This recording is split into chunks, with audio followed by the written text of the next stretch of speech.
But today, I'm continuing our series, He is Faithful. He is faithful. God has been faithful to Lovejoy Church for over 40 years. He's been faithful to my parents and other pastors. He's been faithful to staff, faithful to people who serve here for over 40 years. And God has been faithful to us through 2020. It was a difficult year. He's been faithful through all those things. In fact, the title of my message today is He's Still Faithful. He's still faithful. God has been faithful, and He is still faithful. He hasn't run out of patience with you. He hasn't run out of grace for you. He hasn't run out of strength. He hasn't run out of miracles. He hasn't forgotten about us. He is still faithful. And even if whatever you're going through right now is trying to tell you it's over, the relationship is ruined, God can't fix it, it's too late, you're not good enough, I want you to know this morning that He's still faithful. He's been faithful, and He's still faithful. And this morning, I want to look at a story out of the book of Ezra. You might not have even heard of the book of Ezra. You might not have read it. It's okay. It's like this little book in the Old Testament, Ezra. And let me tell you a little bit about this book so you understand what we're going to read, okay? The book of Ezra is kind of the story of the Israelites. They kind of got to the promised land, and they lived in this land, the land of Israel. But they disobeyed God over and over and over. And so the Babylonians came, and they actually destroyed all of Israel, like Jerusalem. The city of Jerusalem was in ruins. They destroyed the temple they used to worship in, that King Solomon built. And they took the Israelites back to their Babylonia, and then eventually the Persians conquered Babylon. So they were living in the land of Persia, and they were captives, kind of like slaves in a foreign land for 70 years. All right, so the Israelites are removed from their land in a foreign land for 70 years. And then the king of Persia, this is crazy, he sends a whole bunch of those captives, those Israelites, back to Jerusalem for one purpose. The purpose is to rebuild the temple, their church. It was to rebuild this church. About 50,000 Jews went back from the land of Persia to rebuild the temple. And this book was written about those times. It was written to those people who were rebuilding it, and it's actually documenting what was happening in that time. And throughout this whole message, I hope to do a couple things. One, I hope to tie in some stories and some information of how faithful God was when we built our new edition. But I also hope to encourage you that whatever you're going through in your life, if you're kind of in that phase where it hasn't happened yet and it's getting kind of old, just know that God is still faithful. So I hope to encourage you, because the theme of the book of Ezra speaks to the call on God's people to continually build and rebuild God's church. That's what Ezra's talking about. This book interests me so much because we have just finished building an addition, right? And we built a new building. But in many respects, we're learning how to do church again with all that has happened in this global pandemic. We're learning what it looks like to have more people watch online, and how do we handle all these weird dynamics that were thrown at us and changing every single week. And the original audience this was written to in Ezra, they were actually wavering in their faith with God. They weren't like really that good, and they were going back and forth of the relationship with God. And Ezra wrote it to encourage them to rebuild the temple, to encourage them to stay true to their faith and to worship God and keep moving forward. And I hope today that we are all encouraged, because the South thought it'll be ready to use next Sunday. Next Sunday, our kids are going to be in there. Last time in that little dinky room that's ready to use. But I also want us to be encouraged as we learn how to do church in 2021. Things look differently. They feel differently. I don't have all the answers. But regardless of what is thrown at us, God has called us to continue to build His church, and in some cases, rebuild His church. How do we do this and we keep the main thing the main thing? And so that's what I hope to accomplish this morning. So Ezra chapter 1. We're not going to read it, but Ezra chapter 1 pretty much just says the king of Persia is sending people back to rebuild the temple, and he authorizes it, and it's going to happen. Ezra chapter 2 is a list of all the people who went back, so I'll spare you all. I love you with my heart. So we won't read Ezra chapter 2, okay? It documents all the people who went back. But Ezra chapter 3 is where we're going to pick up. Ezra chapter 3, we're going to start in verse 7, and it says this. Then the people hired masons and carpenters and bought cedar logs from the people of Tyre and Sidon, paying them with food, wine, and olive oil. The logs were brought down from the Lebanon mountains and floated along the coast of the Mediterranean Sea to Joppa, for King Cyrus had given permission for this. Now, the reason I wanted to start with this verse is because it means something to me. And the reason it means something to me is because here's a funny story of what happened when we tried to build this building in the back. We had a goal. I wanted to start building it in the spring, and right around March, COVID hit, okay? So the banks didn't know what to do. We didn't know what to do. There was no in-person meetings for a while. Everything was closed down. Restaurants, bars, movie theaters, the workout, the gyms, you all know. You live here. You're in this world. It was crazy. So everything was shut down, and it was delayed from the spring. We hoped to do it in August. It was delayed. Hoped to do it in December. Hoped to start in October, and finally we started in October.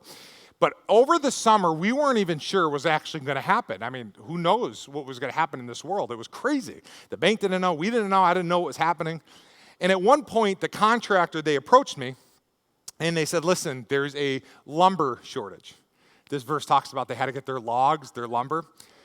They said, there's a lumber shortage. I'm like, okay, what does that mean? They're like, there's just not enough lumber for all the projects. I go, so what do you tell me? He goes, listen, if you want to ensure this project happens, you have to guarantee right now that you will pay for all the lumber for the project.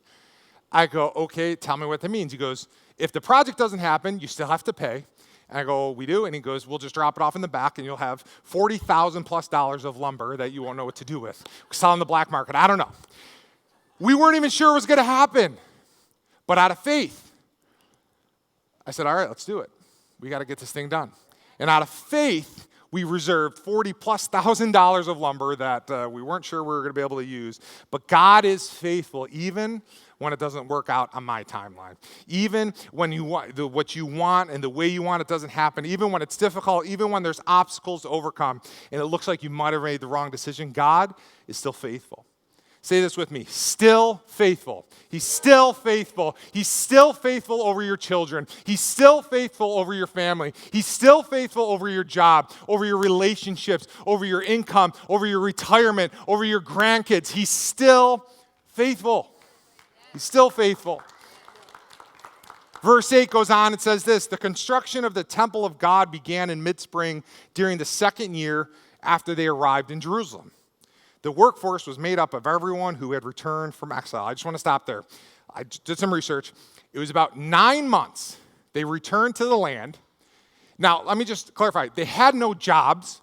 They had no any other things to do. Their only purpose was to build the temple. And they returned, and it took them 9 months to get started.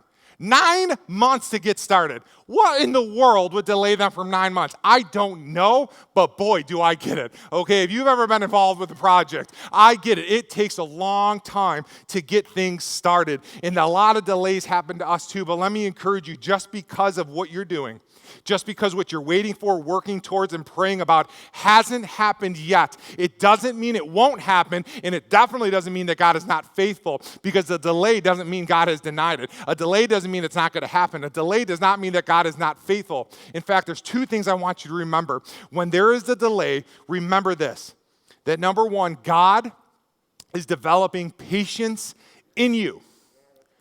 When there's a delay, God is developing patience in you. Psalm 37:7 says this, be still in the presence of the Lord and wait patiently for him to act. Don't worry about evil people who prosper or fret about their wicked schemes. I love that. Don't worry about all that other junk. Don't fret about everybody else's plans. But for you, wait patiently in the presence of God. If you're experiencing some delays, I can assure you God is working something in you that is needed. He's probably working the lost art of patience. We don't have that in our society. Society reinforces it. I have zero patience. I know I don't. It's terrible. I'm working on it. But doesn't society reinforce that? I mean, Amazon, I love it, but I mean, come on, 2-day free shipping, like immediately you get it. Like I could look at my phone and sometimes I see the driver and it tells me how many stops they have. It's like crazy. I remember when there was no mail on Saturdays or Sundays. Does anybody remember that? Now I come home from church, I got Amazon boxes on my front porch on a Sunday afternoon. It's crazy. Our internet is so fast. Do you remember when internet was slow? How did we survive? Now if there's a glitch, it's so fast.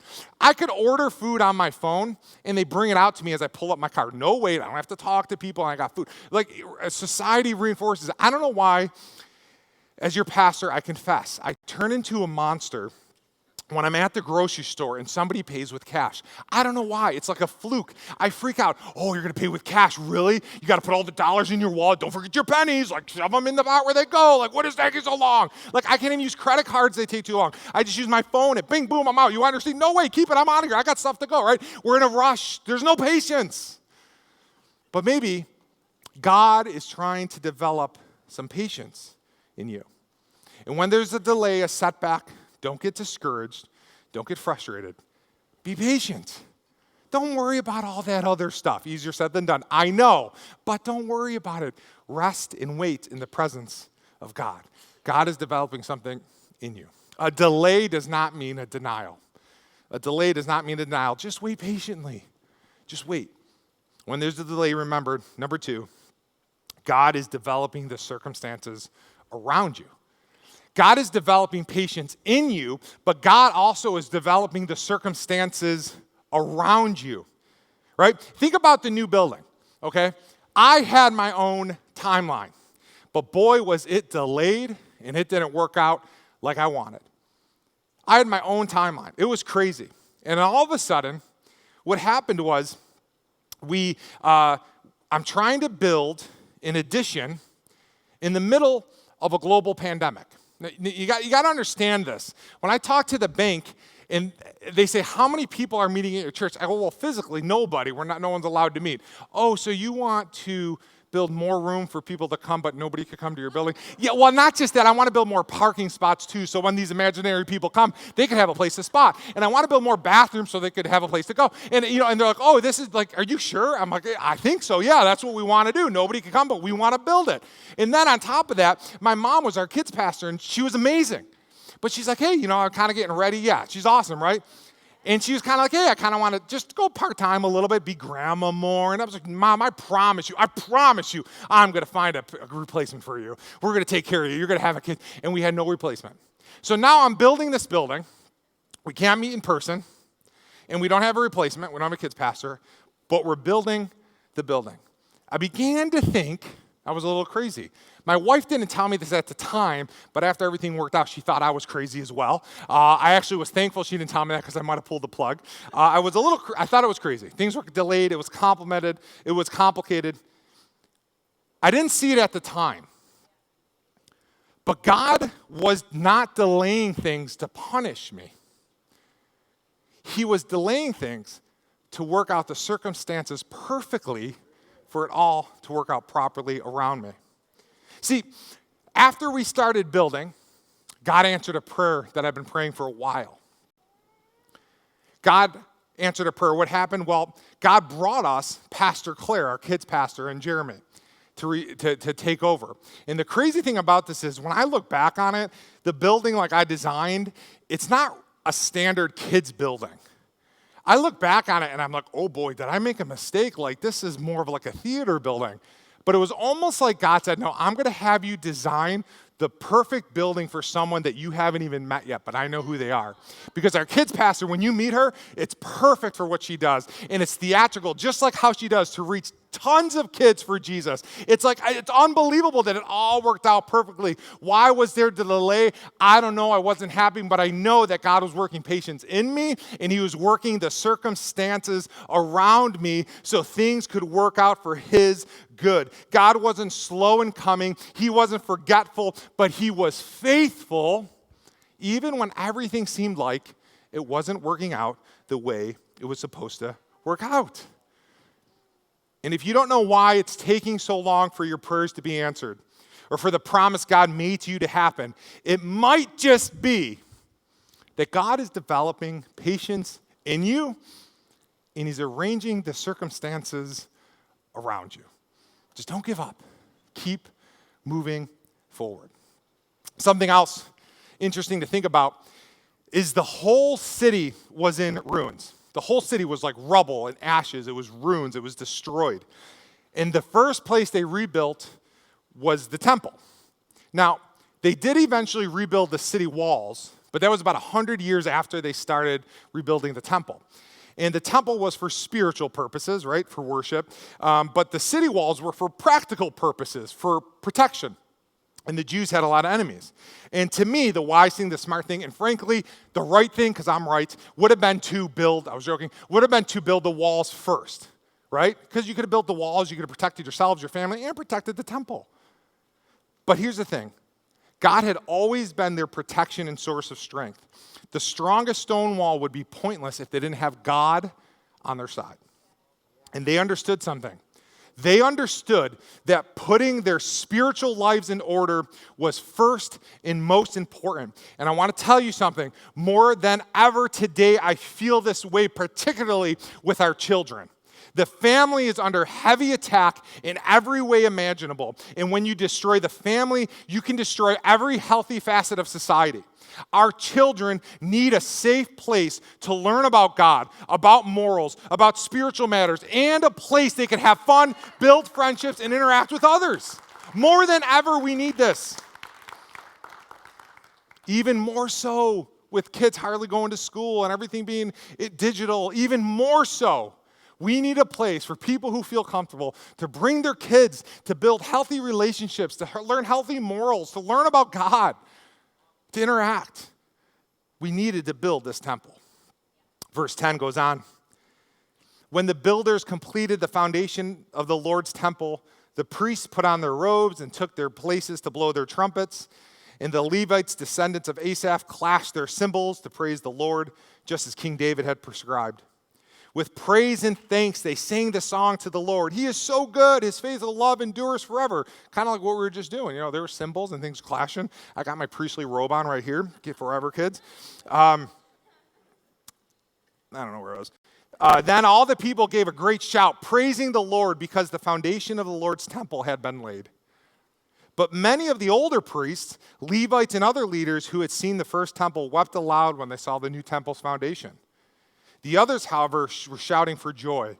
The joyful shouting and the weeping mingled together in a loud noise that could be heard far in the distance. Many people were shouting with joy. They were singing songs to God about his faithfulness and remembering God's covenant with his people. But then it says, other people, the older people who saw the first temple, the original temple that was destroyed 50 years earlier, the one King Solomon built, they were audibly weeping out loud. Why were they crying? Probably because it had been 50 years since they were able to worship in their temple. Probably because for the past 50 years, they felt like God had forgotten about them. Probably because this new temple was not going up in a beautiful city. It was going up, and around it, the whole city was in ruins. It was in rubble. It was destroyed. And you see this temple, and all around it was filled with ashes and destruction and pain. And I wonder if some of them remember the words of the prophet Isaiah when he said, the captives will be released. And these were captives who were released to rebuild the temple of God. And Isaiah said, God will give beauty for ashes. And out of the ashes of the city, something beautiful began to rise up. And then in Isaiah 61, verse 4, it said, they will rebuild the ancient ruins, repairing cities destroyed long ago. They will revive them, though they have been deserted for many generations. And I just wonder, if what you're a part of what God is doing, if what you're doing has been a long road, it's been discouraging, if you've been beat up, beat down, left for dead, expected to quit, others thought you'd fail, and life isn't fair, but somehow only by the grace of God, you haven't quit yet. And one day you open your eyes to see that he is a promise keeper, that his promise still stands. You might shed a tear or two when you see the faithfulness of God finally come through in your life. And when you go back to that building and you see the beauty, the excellence, imagine the lives that we're going to change because he's still faithful. Only by the grace of God we did not quit. Only by the grace of God that is done. And we are going to reach thousands of people and families in Western New York. I know it. We're going to do it. Now, I know we're supposed to live by faith, right? I know we're supposed to live by faith and not by sight. But if I'm honest, isn't it nice to see it every once in a while? It's really nice. And the staff, they always tease me because throughout this whole process, if they never knew where I was back there, okay? I was watching them break ground. I was talking to the construction workers like I knew what I was doing. Like I'd wear my Carhartt jacket every day, And like I knew, sometimes I would bring my own tape measure, but I could measure it, And I was always back there. And they thought I was just like a kid in a candy shop. But it was more than that. I was building my faith. Every setback, every difficulty, I needed to see something to remind me that God is still faithful. And whatever you're going through right now, please hear me. Keep going through it. Don't quit, because he gives beauty for ashes, and God can rebuild, restore, revive, and redeem what you thought may have been lost for generations, and it could end with you. It could be restored with you. We could raise up a next generation for Jesus. Though many are discouraged that the next generation may not serve God, we will be passionate to reach them for Jesus. We will.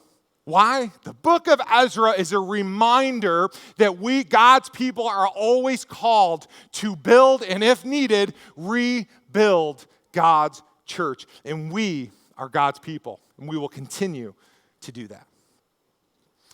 I want to share one more story. It doesn't really fit into my message, but it shows how faithful God is, so I'm just throwing it in there. This story is when we were starting the project, the contractors told me there's only like one thing that really would have, besides COVID, but one other thing that would have derailed the whole project. And it's called like hitting bedrock. And so when you dig, if it's rock, it's like really difficult. Like it costs astronomical amounts of money. They have to use dynamite. And it would, essentially, we wouldn't have been able to build. When they dig, they hit bedrock, the whole thing stops. And so I kind of forgot about it. I didn't think about it. And so they built, and they're building, and one day my wife goes, "Oh, so they didn't hit bedrock?" I'm like, "Oh yeah, I forgot about that. Yeah, they didn't hit bedrock." Well, all of a sudden they kind of had the whole foundation, and then they had to put this little almost like a sewer. It's called a grinder pump, and it pumps all the bathroom stuff to the street. And so they had to put the sewer in, and it had to go just a little bit deeper than the foundation. And they put it right next to the building. It was only like 5 feet by 5 feet. And they said, "Oh, we hit a problem." I go, "What do you mean you hit a problem?" I go, "We hit bedrock." I'm like, "What do you mean you hit bedrock? We didn't hit bedrock on the whole project. How'd you hit it now?" They go, "Oh, because the bedrock was right below the foundation of the building. If we would have went any lower, we would have hit bedrock. But it was able to stop right before. They never knew it was there until they put this tiny little piece in that went just a little lower than the foundation." And I felt like God spoke to me and said, "Jonathan, that's how faithful I am. I got you. We got this." How amazing is that? That it literally, God just wanted to show me, like, you forgot about the bedrock. I didn't. It was all worked out perfectly the way we had it to work out. How amazing is that? God is faithful. The new building is done. It's finished. He's still faithful. We didn't just build a space for kids. We built more parking spots. So like the back parking lot is like almost twice as big as it was before. And the hope is like families will eventually start to park in the back. It'll be so easy to check your kids in because we can't add more spaces in the front. But if we direct more traffic in the back, it'll open up more spaces in the front for new people, things like that. More bathrooms, more storage. We had no storage. I don't know if you know how frustrating it is working at a place with no storage, but boy, it is frustrating. Now we have storage, and we have one of the nicest kids' places I've ever seen in church. It's beautiful. I can't wait for you all to see it. And so what I did when this project started, I just started taking photos of the whole thing. And we have a little video that I want to show you guys that's from the beginning, from putting up a fence to the ground breaking to the finished product. And I would love just us to watch this 4-minute video of the whole building.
cool, isn't it? It's beautiful. A video's good, but if you want to see it in person, man, we got tons of opportunities for you to see it in person. The first one is Saturday on March 13th. This Saturday is our grand opening for Forever Kids. So on Saturday, March 13th, if you have kids in that kind of 6th grade and under age, you have people, you're part of Forever Kids, you want to check it out, we want to encourage you to come. There's 2 showings. There's a full show. Okay, it's like an actual show. Mario and Luigi and Yoshi and Princess Mushroom, Princess Peach. That's it. It's going to be a whole series on the fruit of the Spirit. You know, you get the fruit, you power up. That's going to be happening Saturday. 2 shows, 11 a.m., 1 p.m. Please pre-register at lovejoy.org/kids. Please pre-register. Actually, the 11 a.m. show is actually almost filled up, so we want to get it. But here's the thing. The biggest thing is getting new people in the door. How many opportunities do you have to invite new people to church that are so easy? And so I want to encourage you, we have some door hangers that are in the lobby that you could just put on your friends' doors. There's a Facebook event that you could invite people to. If you don't like our Forever Kids Church at Facebook, Forever Kids Church, type it in, it'll pop up with the similar logo, you'll see it. Invite people to come. Saturday, March 13th, there's free stuff. There's a DJ, Mario, there's a show. It'll be awesome. We want to encourage you to come. Plus, our current families, we want you to see it. You could park in the back and check how things will work, registration and everything. But also, say you're someone like, well, I don't have kids in that age, but I want to see it. Don't worry, we got a special thing planned for you today. If you don't have kids in that age, we want you to take a tour if you want. After church, right after the service. And so just be a little patient with us to get kind of done, but kind of to my left, your right, all the way to that wall, you can start to kind of wait. You can hang out with some people, talk, and we'll take groups of people at a time. So, we'll do groups, and we'll do a tour for you to see the whole building, to check it out. And so family with kids, this weekend is special for you, but today is special for everyone else to get a chance to see the new building. Does it make sense? And please invite people, share the event. We just want to fill that place up. We want to pack it out and just grow and reach thousands for Jesus in Western New York. As we get ready, I want to end with part of Psalm 30. And the reason I want to read this psalm is because this is the psalm David wrote to dedicate the temple to God. And I want to read part of it as we kind of dedicate this temple and we get ready to sing a song. It says this in Psalm 30. I will exalt you, Lord, for you have rescued me. You refuse to let my enemies triumph over me. O Lord, my God, I cried to you for help, and you restored my health. You brought me up from the grave, O Lord. You kept me from falling into the pit of death. And sing to the Lord, all you godly ones. Praise his holy name. That's what we're about to do. We're going to sing and praise his name. For his anger lasts only a moment, but his favor lasts a lifetime. Weeping may last through the night, but joy comes in the morning. You have turned my mourning into joyful dancing. You have taken away my clothes of mourning and clothed me with joy, that I might sing praises to you and not be silent. O Lord, my God, I will give you thanks forever. Let's just stand up and give God some thanks. Lord, we thank you for your faithfulness, and we thank you that your promise still stands.